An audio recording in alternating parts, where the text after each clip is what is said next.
എല്ലാ കൂട്ടുകാർക്കും നമസ്കാരം. പുതിയൊരു ക്ലാസ്സിലേക്ക് എല്ലാവർക്കും സ്വാഗതം. നമ്മൾ കഴിഞ്ഞ ക്ലാസ്സിൽ കൈനറ്റിക് എനർജി, പൊട്ടൻഷ്യൽ എനർജി അതിനെക്കുറിച്ചൊക്കെ ഡീറ്റെയിൽ ആയിട്ട് പഠിച്ചായിരുന്നു അല്ലേ? സ്ഥിതികോർജ്ജം, ഗതികോർജ്ജം ഒക്കെ പഠിച്ചായിരുന്നു.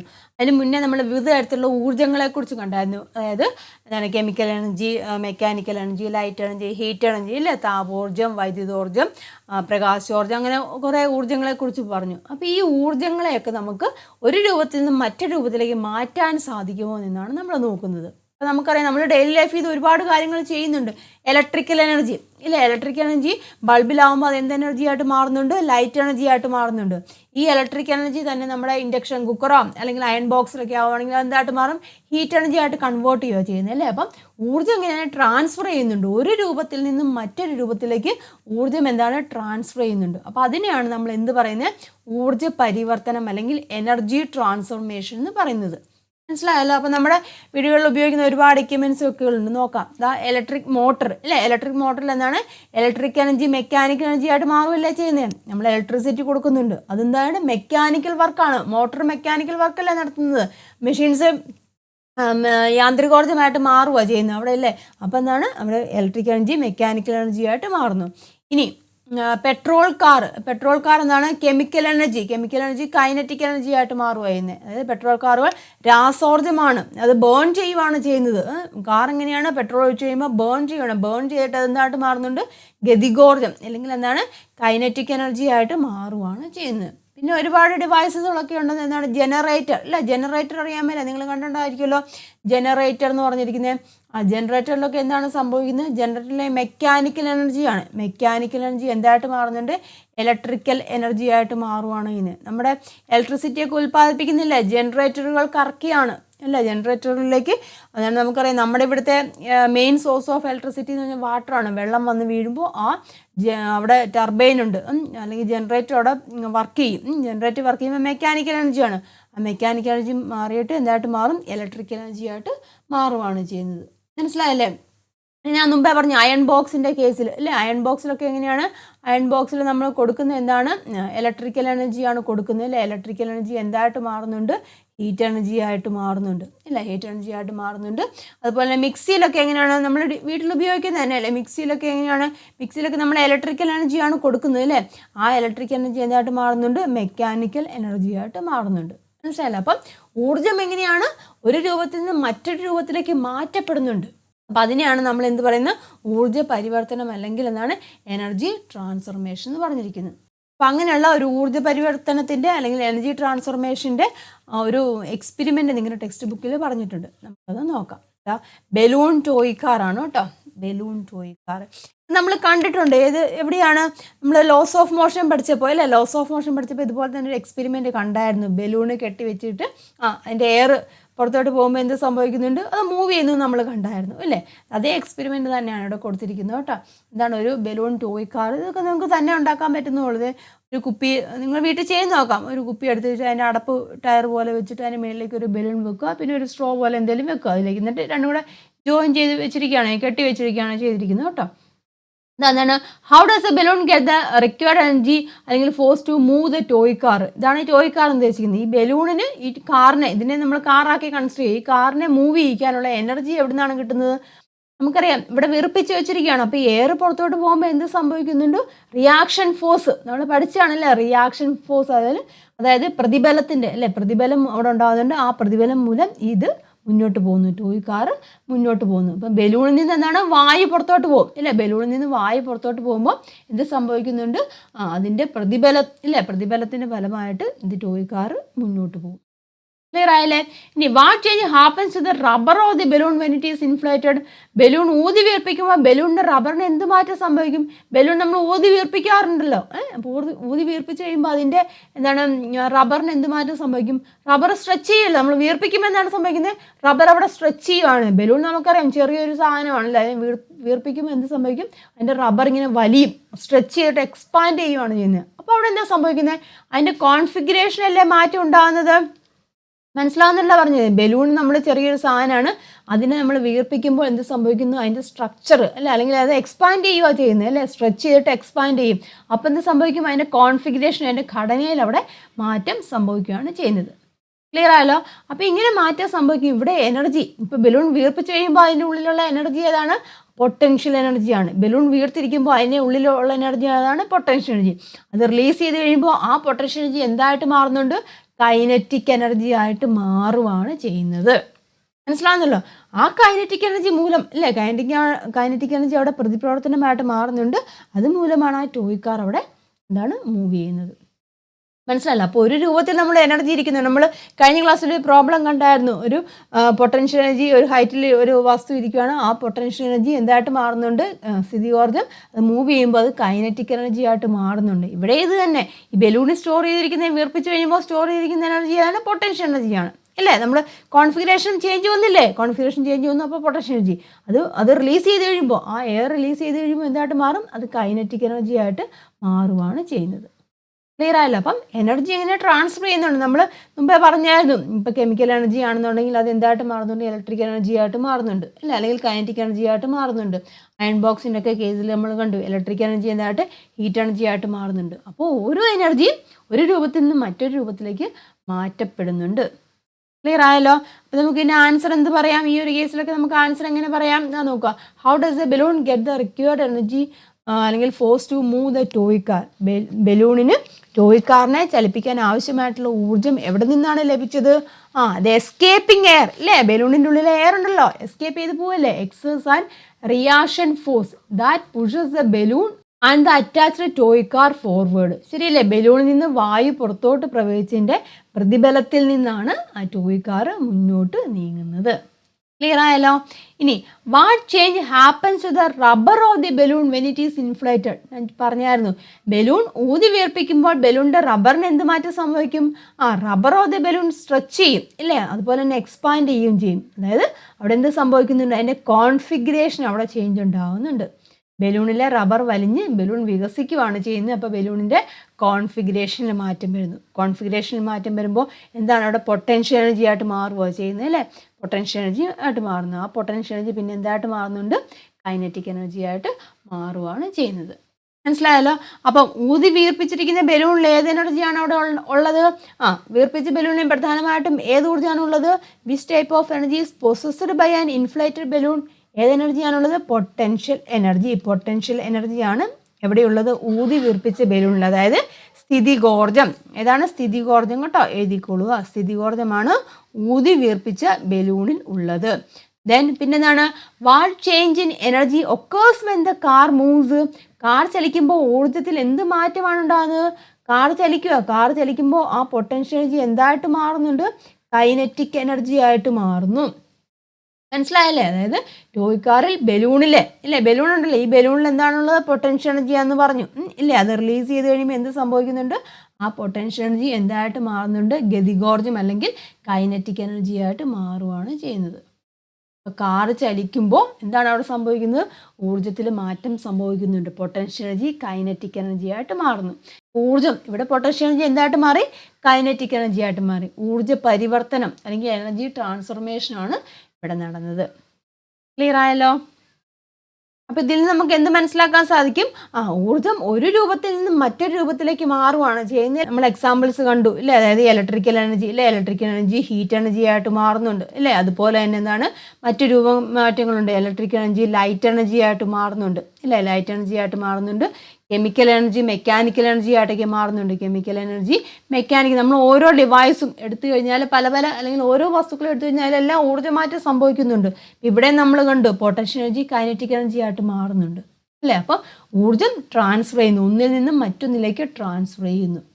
അങ്ങനെ ആവുകയാണെന്നുണ്ടെങ്കിൽ ഈ ട്രാൻസ്ഫർ ചെയ്യുമ്പോൾ എനർജി ഒന്നിൽ നിന്നും മറ്റൊന്നിലേക്ക് ട്രാൻസ്ഫർ ചെയ്യുമ്പോൾ ഊർജ്ജത്തിൻ്റെ അളവിന് എന്തെങ്കിലും വ്യത്യാസം സംഭവിക്കുമോ? അളവ് കൂടുവോ കുറയുവോ? അതായത് പൊട്ടൻഷ്യൽ എനർജി ഇല്ല, പൊട്ടൻഷ്യൽ എനർജി കൈനറ്റിക് എനർജി ആയിട്ട് മാറി. അപ്പോൾ ഈ പൊട്ടൻഷ്യൽ എനർജി കൈനറ്റിക് എനർജി ആയിട്ട് മാറിയപ്പോൾ ആ പൊട്ടൻഷ്യൽ എനർജിയിൽ എന്തെങ്കിലും മാറ്റം സംഭവിക്കുന്നുണ്ടോ? അല്ലെങ്കിൽ അവിടെ ഉണ്ടാകുന്ന ടോട്ടൽ എനർജിയിൽ എന്തെങ്കിലും മാറ്റം സംഭവിക്കുന്നുണ്ടോ? അപ്പോൾ എനർജി ഒരു രൂപത്തിൽ നിന്ന് മറ്റൊരു രൂപത്തിലേക്ക് പരിവർത്തനം ചെയ്യുമ്പോൾ, ട്രാൻസ്ഫർ ചെയ്യുമ്പോൾ ആ ഊർജ്ജത്തിൻ്റെ അളവ് അല്ലെങ്കിൽ എനർജിയുടെ അളവിന് എന്തെങ്കിലും വ്യത്യാസം വരുന്നതെന്നാണ് നമ്മൾ നോക്കുന്നത്. അപ്പോൾ അതിന് വേണ്ടിയുള്ള ഒരു ചിത്രമാണ് ഇവിടെ കൊടുത്തിരിക്കുന്നത് കേട്ടോ. ഇവിടെ ഒരു ചിത്രം കൊടുത്തിരിക്കുന്നത് നിങ്ങൾ കണ്ടിട്ടുണ്ടായിരിക്കും. വലിയ വലിയ പാലങ്ങളും കെട്ടിടങ്ങളൊക്കെ നിർമ്മിക്കുമ്പോൾ അതിൻ്റെ അടിത്തറയുണ്ടല്ലോ, അടിത്തറ ഉറപ്പിക്കുന്നതിനായിട്ട് പൈലിംഗ് പ്രവർത്തനങ്ങൾ ചെയ്യും. അതായത് ഇങ്ങനെ വലിയ കുഴി ഉണ്ടാക്കി, നേരെ കുഴി ഉണ്ടാക്കി അത് കോൺക്രീറ്റ് ഒക്കെ ചെയ്ത് നല്ലതായിട്ട് ഉറപ്പിക്കും. അതിന് മുകളിലായിട്ടാണ് നമ്മൾ കെട്ടിടങ്ങളൊക്കെ പണിയുന്നത്. അപ്പം അതിന് നല്ല ദൃഢത വരാൻ വേണ്ടി നമ്മൾ പണിയുന്ന ബിൽഡിങ്ങിന് അല്ലെങ്കിൽ പാലങ്ങളൊക്കെ പണിയുമ്പോൾ അതിന് കൃത്യമായിട്ട് ദൃഢത വരാൻ വേണ്ടിയാണ് നമ്മൾ അങ്ങനെ ചെയ്യുന്നത്. അപ്പം ആ പൈലിംഗ് ചെയ്ത് അവിടെ കുഴി ഉണ്ടാക്കി അതിലാണ് നമ്മൾ കോൺക്രീറ്റും കാര്യങ്ങളൊക്കെ കൃത്യമായിട്ട് ചെയ്യുന്നത് കേട്ടോ. അപ്പോൾ അതുപോലെ ഉറപ്പ് കിട്ടും. കൂടുതലായിട്ട് മണ്ണൊന്നും ഇളകാതെ കൃത്യമായിട്ട് കുഴി ഉണ്ടാക്കുമ്പോൾ അത്ര ദൃഢത വരുവാണ് അവിടെ ചെയ്യുന്നത് കേട്ടോ. അപ്പോൾ അതിനുവേണ്ടി ഉപയോഗിക്കുന്ന ഒരു യന്ത്രമാണ്, അതിൻ്റെ ഹാമറാണ് ഇവിടെ കൊടുത്തിരിക്കുന്നത്. അതിൻ്റെ ഹാമറിൻ്റെ മാസ് എന്ന് പറഞ്ഞിരിക്കുന്നത് 1000 കിലോഗ്രാം ആണ്. അപ്പം ഇതുണ്ടല്ലോ, ഈ ഒരു ഹാമർ ഉണ്ടല്ലോ, ഇതിൻ്റെ ഹൈറ്റ് എന്ന് പറഞ്ഞിരിക്കുന്നത് 10 മീറ്ററുമാണ് കൊടുത്തിരിക്കുന്നത് കേട്ടോ. അപ്പം ഈ ഹാമർ എന്ന് പറഞ്ഞിരിക്കുന്നത് ഈ മുകളിലായിരിക്കുമ്പോൾ, ഇപ്പോൾ ഗ്രൗണ്ട് ഉണ്ടല്ലോ, ഈ ഗ്രൗണ്ട് സർഫസ് ആണ്. അപ്പോൾ അതിൻ്റെ മുകളിലായിരിക്കുമ്പോൾ ഉള്ള സ്ഥിതികോർജ്ജം നമുക്ക് കണ്ടുപിടിക്കണം കേട്ടോ, അല്ലെങ്കിൽ പൊട്ടൻഷ്യൽ എനർജിയാണ് കണ്ടുപിടിക്കേണ്ടത്. അപ്പോൾ മാസ് ഓഫ് ദ ഹാമർ ഇവിടെ തന്നിട്ടുണ്ട്, 1000 കിലോഗ്രാം ആണ് തന്നിട്ടുണ്ട്.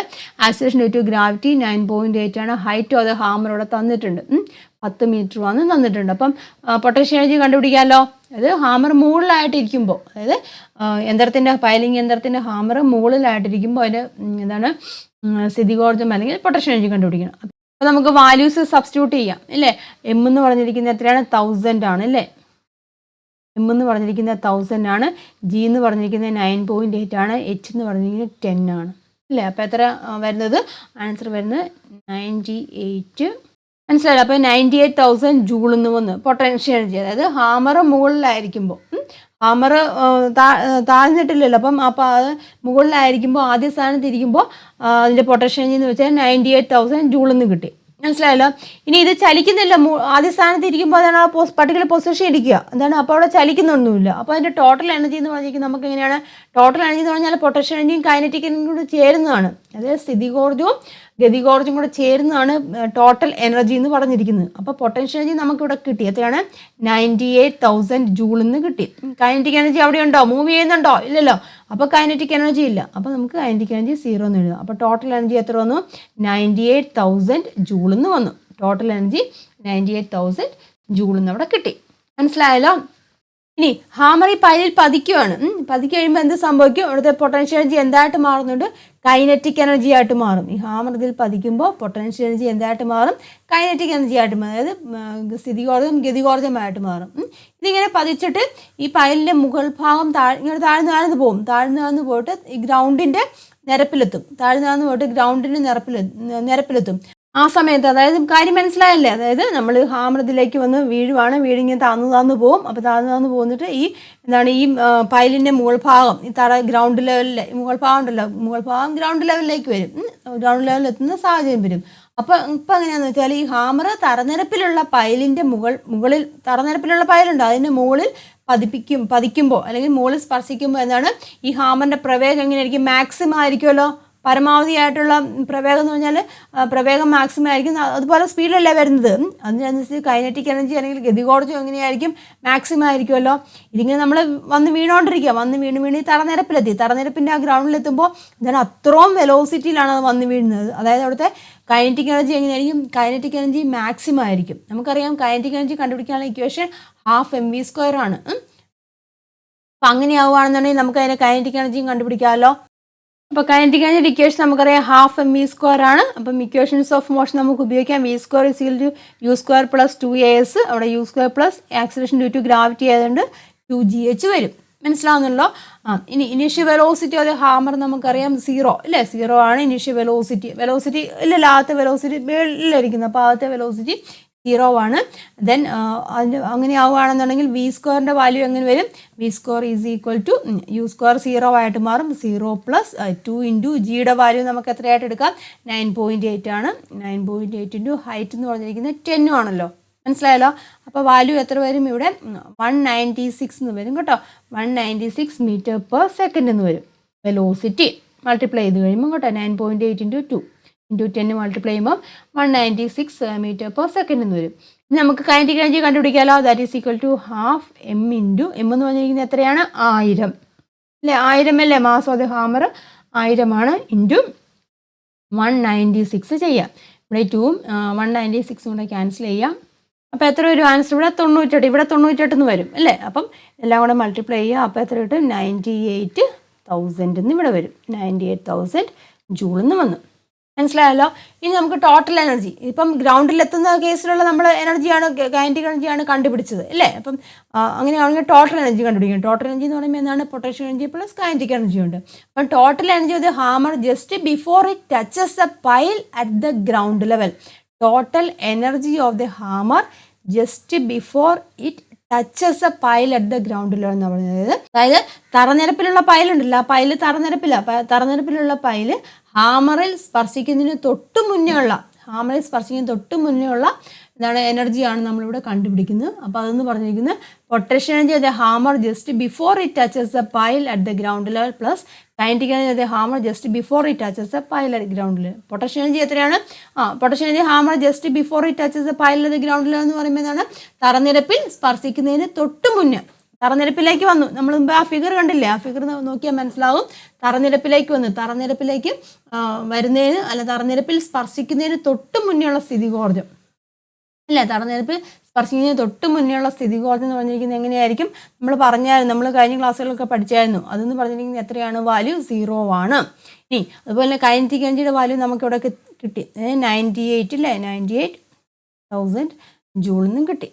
പൊട്ടൻഷ്യൽ എനർജി 0 ആകാൻ കാരണം എന്താണ്? തറനിരപ്പിലുള്ള പൊട്ടൻഷ്യൽ എനർജി നമ്മൾ 0 ആയിട്ടാണ് കൺസിഡർ ചെയ്യുന്നത്. ഇപ്പം ഇവിടെ എന്ന് പറഞ്ഞാൽ ജസ്റ്റ് ടച്ച് ചെയ്യുന്നതിന് ബിഫോർ എന്ന് പറഞ്ഞിരിക്കുന്നത്. അപ്പോൾ അത് വളരെ ചെറിയൊരു വാല്യൂ ആണ്, അത് നമുക്ക് നെഗ്ലക്റ്റ് ചെയ്ത് കളയാം. അതുകൊണ്ടാണ് പൊട്ടൻഷ്യൽ എനർജി അവിടെ 0 ആയിട്ട് മാറുന്നത്. അപ്പോൾ ഇവിടുത്തെ ടോട്ടൽ എനർജി എന്തായിട്ട് മാറി? 98,000 ജൂളായിട്ട് മാറി. മനസ്സിലായില്ല? അപ്പോൾ ഈ ഹാമർ എന്ന് പറഞ്ഞിരിക്കുന്നത് മുകളിലായിരിക്കുമ്പോൾ ടോട്ടൽ എനർജി നമുക്ക് കിട്ടി. Kinetic energy plus potential energy എന്ന് വെച്ചാൽ 98,000 ജൂളിൽ നിന്ന് കിട്ടി. അവിടെ പൊട്ടൻഷ്യൽ എനർജി ആണുള്ളത്, കൈനറ്റിക് എനർജി ഇല്ല, മൂവ് ചെയ്യുന്നില്ലാത്തതുകൊണ്ട് കൈനറ്റിക് എനർജി ഇല്ല. ഇനി ഇതിങ്ങനെ താന്നു വന്ന് തറനിരപ്പിലേക്ക് വന്നു കഴിയുമ്പോൾ തറനിരപ്പിൽ ടച്ച് ചെയ്ത് കഴിഞ്ഞാൽ നമുക്കറിയാം എന്താണ്? വെലോസിറ്റി അവിടെ ഇല്ല, വെലോസിറ്റി 0 ആയിപ്പോവും. അപ്പോൾ തറനിരപ്പിൽ വരുന്നതിന് തൊട്ട് മുന്നേ വെലോസിറ്റി അവിടെ എത്രയായിരിക്കും? മാക്സിമം ആയിരിക്കും. അപ്പോൾ അവിടെ കൈനറ്റിക് എനർജി ഉണ്ട് ഇല്ലേ? പൊട്ടൻഷ്യൽ എനർജി അവിടെ ഉണ്ടോ? ഇല്ല, കാരണം ഹൈറ്റ് അവിടെ നമ്മൾ കൺസിഡർ ചെയ്യുന്നില്ല, നെഗ്ലക്റ്റ് ചെയ്ത് കളയാം അല്ലേ. അപ്പോൾ പൊട്ടൻഷ്യൽ എനർജി ഇല്ല. അപ്പോൾ അവിടുത്തെ ടോട്ടൽ എനർജി എന്ന് പറഞ്ഞിരിക്കുന്നത് എങ്ങനെയായിരിക്കും? കൈനറ്റിക് എനർജി മാത്രമേ ഉള്ളൂ. അപ്പോൾ ഈ മുകളിലായിരിക്കുമ്പോൾ ഇവിടെ പൊട്ടൻഷ്യൽ എനർജി മാത്രമേ ഉള്ളൂ, താഴേക്ക് വന്നപ്പോൾ അവിടെ എന്തോ ഉള്ളൂ? കൈനറ്റിക് എനർജി മാത്രമേ ഉള്ളൂ. മനസ്സിലാകുന്നല്ലോ. അപ്പം രണ്ടിൻ്റെയും വാല്യൂ എങ്ങനെയാണ് നമുക്കിവിടെ കണ്ടത്? ഈ പൊസിഷനിൽ ഇരിക്കുമ്പോൾ മനസ്സിലാകുന്നില്ലേ? ഈ പൊസിഷനിൽ ഇരിക്കുമ്പോൾ എന്ന് പറഞ്ഞാൽ എന്താ ഉദ്ദേശിക്കുന്നത്? ഹാമറിൻ്റെ പൊസിഷൻ ഈ ആദ്യ സ്ഥാനത്ത് ഇല്ലേ, ഈ ആദ്യ സ്ഥാനത്തായിരിക്കുമ്പോൾ ഉള്ള ടോട്ടൽ എനർജി എന്ന് പറയുന്നത് 98,000 ജൂളാണ്. അതുപോലെ തന്നെ താഴെ വന്നപ്പോഴും അവിടുത്തെ ടോട്ടൽ എനർജി എന്ന് പറഞ്ഞിരിക്കുന്ന വാല്യൂം എങ്ങനെയായിട്ട് മാറി? 98,000 ആയിട്ട് മാറി. അപ്പോൾ വാല്യൂവിന് എന്തെങ്കിലും മാറ്റം സംഭവിക്കുന്നുണ്ടോ? ഇല്ല, ടോട്ടൽ എനർജിക്ക് അവിടെ മാറ്റമൊന്നും സംഭവിക്കുന്നില്ല. പൊട്ടൻഷ്യൽ എനർജി കൈനറ്റിക് എനർജി ആയിട്ട് മാറുമല്ല ചെയ്തത്. അപ്പോൾ എന്ത് സംഭവിച്ചിട്ടുണ്ടോ? അവിടുത്തെ ടോട്ടൽ എനർജിക്ക് എന്തെങ്കിലും മാറ്റം സംഭവിച്ചിട്ടുണ്ടോ? ഇല്ല. അപ്പോൾ ടോട്ടൽ എനർജി അവിടെ എങ്ങനെയാണ്? ടോട്ടൽ എനർജി ഈക്വൽ ആണെന്ന് നമുക്ക് പറയാം. മനസ്സിലായോ? അപ്പോൾ അതിന് കാര്യങ്ങൾ മനസ്സിലായല്ലോ. മുകളിലായിരിക്കുമ്പോൾ ടോട്ടൽ എനർജി എന്ന് പറഞ്ഞിരുന്നത് കൈനറ്റിക് എനർജിയും പൊട്ടൻഷ്യൽ എനർജിയും കൂടെ ചേർന്നതാണ്. ഇപ്പോൾ മുകളിലായിരിക്കുമ്പോൾ കൈനറ്റിക് എനർജി ഇല്ല, വെലോസിറ്റി മൂവ് ചെയ്യുന്നില്ലാത്തതുകൊണ്ട്, വെലോസിറ്റി ഇല്ലാത്തതുകൊണ്ട് പൊട്ടൻഷ്യൽ എനർജി ഉള്ളൂ. അതവിടെ എങ്ങനെയായി? പൊട്ടൻഷ്യൽ എനർജി ഒരു പർട്ടിക്കുലർ വാല്യൂ കിട്ടി. താഴെ വന്നപ്പോൾ എന്ത് സംഭവിച്ചു? ഗ്രൗണ്ടിൽ ടച്ച് ചെയ്യുന്നതിന് തൊട്ട് മുന്നേ അവിടെ പൊട്ടൻഷ്യൽ എനർജി ഇല്ല, കൈനറ്റിക് എനർജി ഉള്ളൂ. ആ കൈനറ്റിക് എനർജി നമ്മൾ കണ്ടു. അപ്പോൾ അവിടുത്തെ ടോട്ടൽ എനർജി എന്ന് പറയുന്നത് ഈ പൊട്ടൻഷ്യൽ എനർജിയും കൈനറ്റിക് എനർജിയും കൂടെ ചേർന്നതാണ്, അതും വാല്യൂ കിട്ടി. അപ്പോൾ രണ്ട് വാല്യൂം എങ്ങനെയാണ്? ഈക്വൽ ആണ്. മനസ്സിലായല്ലേ? അപ്പം നമുക്ക് എങ്ങനെ പറയാം? ഹാമർ മുകളിലായിരിക്കുമ്പോൾ അല്ലേ, ഹാമർ നമ്മൾ കണ്ടു, ഹാമർ മുകളിലായിരിക്കുമ്പോൾ ഉള്ള ടോട്ടൽ എനർജി അല്ലേ, ആകെ ഊർജവും തറനിരപ്പിൽ സ്പർശിക്കുന്ന അവസരത്തിൽ അല്ലേ, സ്പർശിക്കാൻ ജസ്റ്റ് ടച്ച് ചെയ്യുന്നത് മാത്രമേ ഉള്ളൂ. ടച്ച് ചെയ്ത് കഴിഞ്ഞാൽ എന്ത് സംഭവിക്കും? വെലോസിറ്റി 0 ആയി പോകും. അപ്പോൾ അവിടെ കൈനറ്റിക് എനർജി ഇല്ല. അപ്പം തറനിരപ്പിൽ സ്പർശിക്കുന്ന അവസരത്തിൽ അല്ലെങ്കിൽ സ്പർശിക്കുന്നതിന് തൊട്ട് മുന്നേ ഉള്ള ആ ടോട്ടൽ എനർജി എന്ന് പറഞ്ഞിരിക്കുന്നത് എങ്ങനെയായിട്ട് നമുക്ക് കൺസിഡർ ചെയ്യാം? ഈക്വൽ ആയെന്ന് നമുക്ക് മനസ്സിലാക്കാൻ സാധിക്കും. ക്ലിയർ ആയല്ലോ? അപ്പോൾ ഇത് താരതമ്യം ചെയ്യുമ്പോൾ നമുക്ക് ഇതിൽ നിന്ന് എന്താ മനസ്സിലാക്കാൻ സാധിക്കുന്നത്? ഊർജ്ജം അല്ലെങ്കിൽ എനർജിക്ക് എന്തെങ്കിലും മാറ്റം സംഭവിക്കുന്നുണ്ടോ? എനർജിയുടെ അളവിന് എന്തെങ്കിലും മാറ്റം സംഭവിക്കുന്നുണ്ടോ? ഇല്ല. അപ്പോൾ ഊർജ്ജത്തിന് അവിടെ ഒരു യാതൊരു മാറ്റവും സംഭവിക്കുന്നില്ല. ഊർജ്ജത്തിൻ്റെ അളവിന് അവിടെ മാറ്റവും സംഭവിക്കുന്നില്ല. ഊർജ്ജത്തിൻ്റെ അളവിന് മാറ്റം ഒന്നും സംഭവിക്കാതെ തന്നെ എങ്ങനെയാണ് ഒരു രൂപത്തിലുള്ള ഊർജ്ജത്തിനെ നമുക്ക് മറ്റൊരു രൂപത്തിലേക്ക് മാറ്റാൻ സാധിക്കും. മനസ്സിലായല്ലോ? ഊർജ്ജത്തിൻ്റെ അളവിന് മാറ്റം ഒന്നും വരുത്താതെ ഒരു രൂപത്തിലുള്ള ഊർജ്ജത്തിനെ നമുക്ക് മറ്റൊരു രൂപത്തിലേക്ക് മാറ്റാൻ സാധിക്കും. ഇവിടെ ആദ്യത്തെ കേസിൽ പൊട്ടൻഷ്യൽ എനർജി ഇല്ലേ, പൊട്ടൻഷ്യൽ എനർജിനെ നമ്മൾ എന്തായിട്ട് മാറി? കൈനറ്റിക് എനർജി ആയിട്ട് മാറി. പക്ഷേ എങ്ങനെയാണ് ഈ ആദ്യത്തെ കേസിൽ ടോട്ടൽ എനർജി, ആ ടോട്ടൽ എനർജി തന്നെയാണ് രണ്ടാമത്തെ കേസിലെയും ടോട്ടൽ എനർജി എന്ന് പറഞ്ഞിരിക്കുന്നത്. എനർജി കൺവേർട്ട് ചെയ്തു അല്ലേ, പക്ഷേ അവിടെ വാല്യൂവിന് മാറ്റമൊന്നും ഉണ്ടാകുന്നില്ല. അപ്പോൾ ഊർജ്ജമാറ്റം സംഭവിക്കുമ്പോൾ അല്ലെങ്കിൽ ഊർജ്ജ പരിവർത്തനം സംഭവിക്കുമ്പോൾ എന്താണ്? അവിടെ ഊർജ്ജനഷ്ടമൊന്നും ഉണ്ടാകുന്നില്ല. ക്ലിയർ ആയാലോ? അപ്പം അങ്ങനെ ഊർജ്ജനഷ്ടമൊന്നും ഉണ്ടാകുന്നില്ല എങ്കിൽ നമുക്കതിനൊരു പേര് പറയാം, ഊർജ്ജ സംരക്ഷണ നിയമം എന്ന് പറയാം. Law of conservation of energy, ഊർജ്ജ സംരക്ഷണ നിയമം. വളരെ ഇമ്പോർട്ടൻ്റ് ആണ് കേട്ടോ, law of conservation of energy അല്ലെങ്കിൽ ഊർജ്ജ സംരക്ഷണ നിയമം. അപ്പം എന്താണ് ഊർജ്ജ സംരക്ഷണ നിയമം എന്ന് പറഞ്ഞിരിക്കുന്നത്? Energy can neither be created nor destroyed. One form of energy can be converted into other forms of energy without loss or gain of energy. ഊർജം നമുക്ക് നിർമ്മിക്കാനോ നശിപ്പിക്കുവാനോ സാധ്യമല്ല. ഒരു രൂപത്തിലുള്ള ഊർജത്തെ ഊർജ്ജനഷ്ടമോ ലാഭമോ ഇല്ലാതെ മറ്റു ഊർജ്ജരൂപങ്ങളിലേക്ക് മാറ്റാൻ കഴിയും. ഇതാണ് ഊർജ്ജ സംരക്ഷണ നിയമം. വളരെ ഇമ്പോർട്ടൻ്റ് ആണ് കേട്ടോ. ഏതൊക്കെ ക്ലാസ്സുകളിലൊക്കെ പോകുന്നുണ്ടോ പഠിക്കുന്നുണ്ടോ അവിടെ എല്ലാം ഈ energy law of conservation of energy നമുക്ക് പഠിക്കാനുണ്ട്. എനർജീനെ നമുക്ക് നിർമ്മിക്കാൻ സാധിക്കുന്നില്ല, നശിപ്പിക്കാൻ സാധിക്കുന്നില്ല. നമ്മുടെ ഏറ്റവും വലിയ സോഴ്സ് ഓഫ് എനർജി എന്ന് പറയുന്നത് എന്താണ്? സണ്ണാണ്, ഇല്ലേ? ആ സണ്ണിൽ നിന്നുള്ള എനർജി നമ്മൾ ഒരു രൂപത്തിൽ നിന്നും മറ്റൊരു രൂപത്തിലേക്ക് മാറ്റുകയാണ് ചെയ്യുന്നത്. അവിടെ നഷ്ടമൊന്നും ഉണ്ടാകുന്നില്ല, അല്ലെങ്കിൽ എന്താണ് ലാഭമൊന്നും ഉണ്ടാക്കുന്നില്ല. ഒരു രൂപത്തിൽ നിന്നും മറ്റൊരു രൂപത്തിലേക്ക് മാറ്റുകയാണ് ചെയ്യുന്നത്. ഇങ്ങനെയാണ് നമ്മൾ ഓരോരോ കാര്യങ്ങളും നടത്തിക്കുന്നത്. മനസ്സിലായില്ല? അപ്പം that is a law of conservation of energy. അപ്പം ഒരു രൂപത്തിലുള്ള എനർജീനെ മറ്റൊരു രൂപത്തിലേക്ക് നമുക്ക് മാറ്റാൻ സാധിക്കും. അവിടെ എന്താണ്? അവിടെ ഊർജ്ജത്തിന് വ്യത്യാസം അല്ലെങ്കിൽ ലോസോ അല്ലെങ്കിൽ ഗെയിനോ ഒന്നും സംഭവിക്കുന്നില്ല. That is a law of conservation of energy. Energy can neither be created nor destroyed. One form of energy can be converted into other forms of energy without loss or gain of energy. ഊർജം നിർമ്മിക്കുവാനോ നശിപ്പിക്കുവാനോ സാധ്യമല്ല. ഒരു രൂപത്തിലുള്ള ഊർജത്തെ ഊർജ്ജനഷ്ടമോ ലാഭമോ ഇല്ലാതെ മറ്റ് ഊർജ്ജരൂപങ്ങളിലേക്ക് മാറ്റാൻ കഴിയും. ഇതാണ് ഊർജ്ജ സംരക്ഷണ നിയമം, അല്ലെങ്കിൽ എന്താണ്? Law of conservation of energy. വളരെ ഇമ്പോർട്ടൻ്റ് ആണ് സ്റ്റേറ്റ്മെൻറ്റ്. ഇതുപോലെ തന്നെ പഠിക്കുക കേട്ടോ. ഇപ്പോൾ law of conservation of energy ഒക്കെ മനസ്സിലായി. എനർജിയുടെ കാര്യങ്ങളൊക്കെ നമ്മൾ ഡിസ്കസ് ചെയ്തു.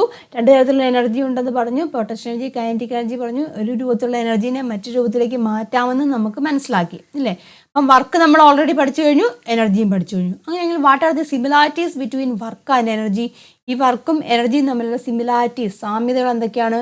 നമുക്കറിയാം, യൂണിറ്റ് ഒരുപോലെയാണ്, അല്ലേ? നമ്മൾ കണ്ട വർക്കിൻ്റെ യൂണിറ്റ് തന്നെയാണ് എനർജിയുടെ യൂണിറ്റ്. പിന്നെ എന്താണ്? രണ്ടും സ്കെയിലാർ ക്വാണ്ടിറ്റികളാണ് കേട്ടോ. എന്താണ്? അദിശ അളവുകളാണ്. സിമിലാരിറ്റീസ് ആണ് പറയുന്നത് കേട്ടോ. Both work and energy are scalar quantities. പ്രവൃത്തിയും ഊർജ്ജവും എന്താണ്? അദിശ അളവാണ്. പ്രവൃത്തിയുടെയും ഊർജ്ജത്തിൻ്റെ യൂണിറ്റ് എന്ത് തന്നെയാണ്? ജൂളാണ്. Joule is the unit of both work and energy. അപ്പം വർക്കിൻ്റെയും എനർജിയുടെയും യൂണിറ്റ് ഏതാണ്? ജൂളാണ്. മനസ്സിലായല്ലോ? അപ്പം വർക്കും എനർജിയും രണ്ടും റിലേറ്റഡ് ആണ് കേട്ടോ. വർക്ക് ചെയ്യാനുള്ള എബിലിറ്റിയാണ് നമ്മൾ എനർജി എന്ന് പറയുന്നത്. രണ്ടിൻ്റെയും യൂണിറ്റ് ഒരുപോലെ തന്നെയാണ്. രണ്ടും എന്താണ്? സ്കെയിലാർ ക്വാണ്ടിറ്റീസ് ആണ്. മനസ്സിലാക്കുക, പഠിക്കുക കേട്ടോ. അപ്പം ഈ ഒരു ക്ലാസ്സിൽ പറഞ്ഞ കാര്യങ്ങളൊക്കെ മനസ്സിലായല്ലോ. എനർജീനെ നമുക്ക് പരിവർത്തനം ചെയ്യാമെന്ന് മനസ്സിലായി, എനർജീനെ ട്രാൻസ്ഫർ ചെയ്യാമെന്ന് മനസ്സിലായി.